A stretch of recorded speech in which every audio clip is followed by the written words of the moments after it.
Hello বন্ধুরা, সবাই কেমন আছো? বলো তো আমি আজকে কোথায় যাচ্ছি?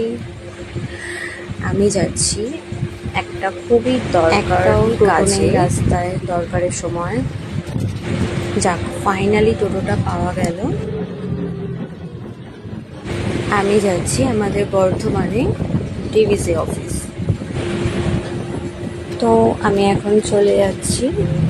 তো দরকারটা কিসের জন্য বা কী কারণে গেছিলাম ওটা তোমাদের পরে সবাইকে নিশ্চয়ই জানাবো। তোমাদেরও খুব হেল্প হবে সেটা জানলে। আমি পৌঁছেও গেছি, দেখতেই পাচ্ছ তোমরা। এবার টোটো থেকে নামবো। চলো এবার কাজটা কমপ্লিট করে নিই। উঠে যাচ্ছি এখন অফিসের দিকে। তো পৌঁছেও গেছি। তো আপাতত কাজটা মিটিয়ে নিই। দেখা হচ্ছে নেক্সট ভিডিওতে। টাটা, সবাই ভালো থেকো।